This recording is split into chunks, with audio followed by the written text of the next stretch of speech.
وسلم على عبدك ورسولك وحبيبك سيدنا محمد النبي الأمي وعلى آله وأصحابه وبارك وسلم. صدر مجلس اور قائد جمہوریت جناب محمود خان اچکزئی صاحب، جناب اسد قیصر صاحب، جناب زبیر صاحب، اخوزادہ حسین اللہ صاحب، دیگر قائدین، مختلف سیاسی جماعتوں کی لیڈرشپ، صحافی حضرات، سامعین، میں کراچی پریس کلب کا بھی شکریہ ادا کرتا ہوں کہ محمود خان اچکزئی صاحب کا قدم بہت بھاری ہے اور جہاں جاتا ہے ہلچل مچاتا ہے. تو مجھے یقین نہیں تھا کہ پریس کلب آج کھلا ہوگا، لیکن یہ کراچی پریس کلب کی جمہوریت کے لیے، بشری حقوق کے لیے اور اس ملک کے لیے ان کا عزم ہے کہ آج ہم یہاں بیٹھے ہیں اور آل پارٹیز کانفرنس کر رہے ہیں. تو میں کراچی پریس کلب کا بالخصوص شکریہ ادا کرتا ہوں. میں مختصراً چند نکات میں اپنی گفتگو رکھوں گا. سیاسی استحکام، معاشی ترقی، قومی یکجہتی اور دہشت گردی کی وبا، یہ 4 چیلنجز ہیں پاکستان کے اس وقت. میں پھر بتا دیتا ہوں. سیاسی استحکام، معاشی ترقی، قومی یکجہتی اور دہشت گردی کی بڑھتی ہوئی وبا، یہ 4 بنیادی چیلنجز ہیں پاکستان. ان 4 چیلنجز کی جڑ کیا ہے؟ ان 4 چیلنجز کی جڑ مینڈیٹ کے اوپر ڈاکا ہے. 2024 کے الیکشن کی چوری ہے. جب تک اس غلطی کی اصلاح نہ کی جائے گی، ملک سیاسی استحکام حاصل نہیں کر سکتا، ملک معاشی ترقی کے راستے پر چل نہیں سکتا. قومی یکجہتی، فیڈریٹنگ یونٹس کا فیڈریشن کے ساتھ ایک بھائی چارے کا تعلق وہ قائم نہیں ہو سکتا، اور دہشت گردی جو بے قابو ہو چکی ہے اس کا علاج نہیں ہو سکتا. آپ دیکھ لیں، معیشت کے حوالے سے کچھ گفتگو جناب زبیر صاحب نے کی ہے. اس وقت پاکستان کی 60% دولت انڈیپینڈنٹ سورسز کے مطابق 10% لوگوں کے ہاتھوں میں آ چکی ہے. یہ بدترین طبقاتی تقسیم ہے اور یہ اس بات کی علامت ہے کہ پاکستان کے اوپر مافیا مسلط ہے، جن کے پاس دولت کا ارتکاز بھی ہے اور جن کے پاس اختیارات اور طاقت کا ارتکاز بھی ہے. ابھی ریسنٹلی جو سروے آئی ہے، غذائی قلت پہلے پاکستان کے اندر تھی، جس کا 44% بلو پاورٹی لائن کی بات کی ہے، لیکن اب 53% اضافہ، 53% انکریز غذائی قلت میں ہوا ہے. اور غذائی قلت اب ایک بہت بڑا بھوک، ایک بہت بڑا چیلنج کی صورت میں وہ سامنے آیا ہے. فارن ڈائریکٹ انویسٹمنٹ نیچے کی طرف جا رہی ہے، ایکسپورٹ تباہ ہو چکی ہے، بے روزگاری 20 سال کے سب سے اونچی شرح کے اوپر ہے، اور دہشت گردی خود پاکستان کہتا ہے، پاکستان کی حکومت کہتی ہے کہ یہ جو 2025 کا سال تھا، یہ گزشتہ 10 سال کا سب سے خونی سال تھا. پورے ایک ڈیکیڈ کا سب سے خونی سال 2025، جس میں سب سے زیادہ دہشت گردی ہوئی.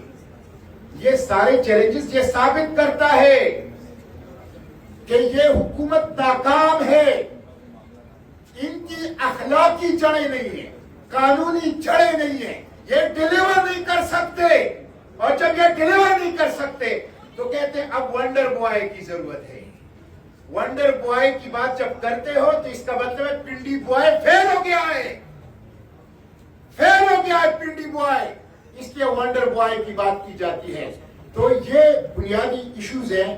جب تک ان ایشوز کو آپ ایڈریس نہیں کریں گے، اور ان ایشو کی جڑ وہ یہ ہے کہ آپ بنیادی غلطی کی اصلاح کریں. 2024 کا مینڈیٹ واپس کریں. 2024 کے مینڈیٹ کے اوپر ڈاکہ اس سے واپس ہو جائے، معافی مانگے اس قوم سے. آپ اس کے بجائے اور غلطیاں کر رہے ہیں. 27 کانسٹیٹیوشن امینڈمنٹ کیا ہے؟ بلینکٹ لائف ٹائم امیونٹی، تاحیات، دائمی استثناء، غیر قانونی، غیر شرعی، غیر اسلامی، غیر آئینی، آرٹیکل 26 آف دا کانسٹیٹیوشن سے متصادم ہے، اور انڈیپینڈنس آف جوڈیشری کل کر دی گئی ہے، رائٹ ٹو فیئر ٹرائل ختم کر دیا گیا ہے 27 کانسٹیٹیوشن امینڈمنٹ کے اندر، اس لیے کہ آپ 2024 کے الیکشن کے ڈاکے کے اوپر پردہ ڈالنا چاہتے ہیں، تو آپ اس غلطی کی، اس جرم کو چھپانے کے لیے آپ مزید جرائم کر رہے ہیں، اور اپنے جرم کی سزا 24-25 کروڑ پاکستانیوں کو وہ دہشت گردی کی صورت میں، وہ مہنگائی کی صورت میں، اور وہ تباہ شدہ معیشت کی صورت میں وہ دے رہے ہیں۔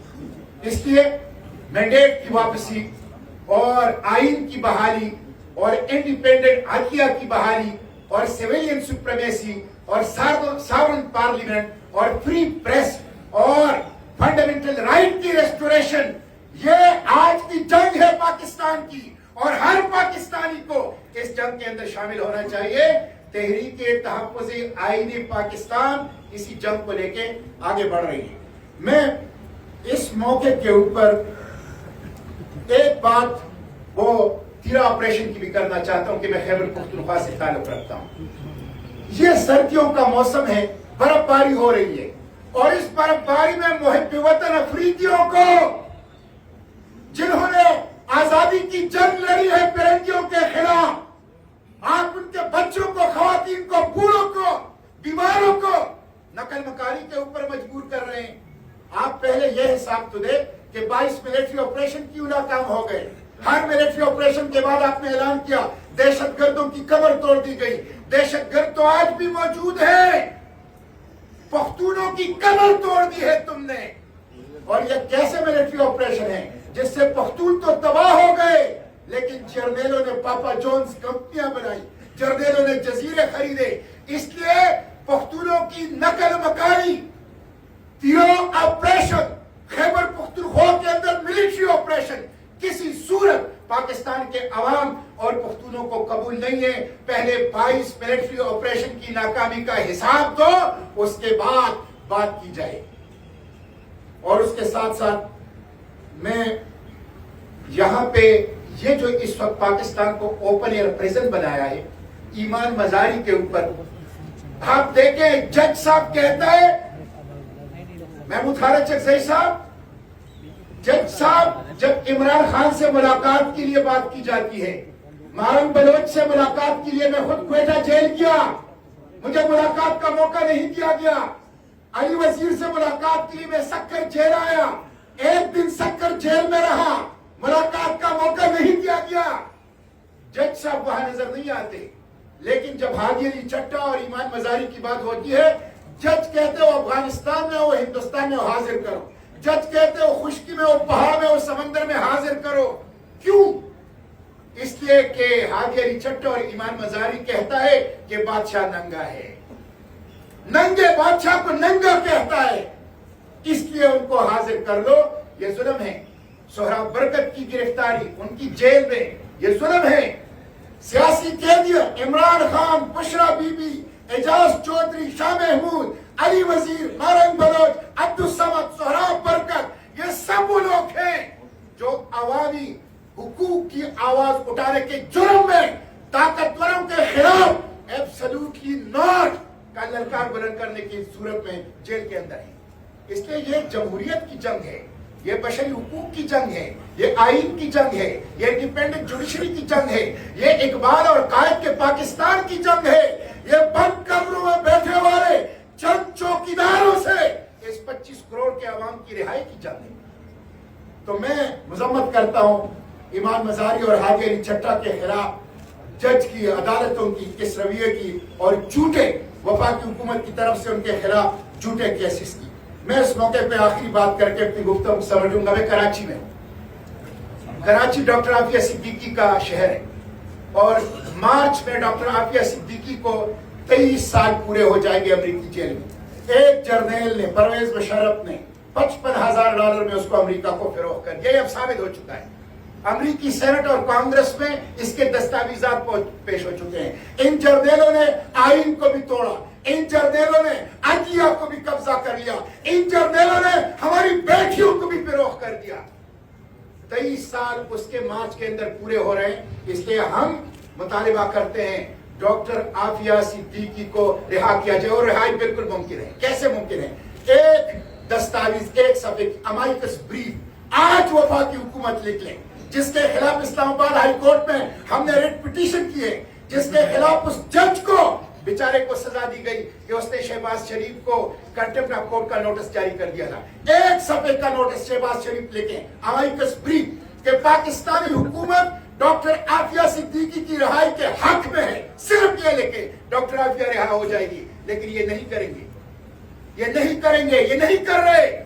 اس لیے ہم ان کی رہائی کا مطالبہ کرتے ہیں.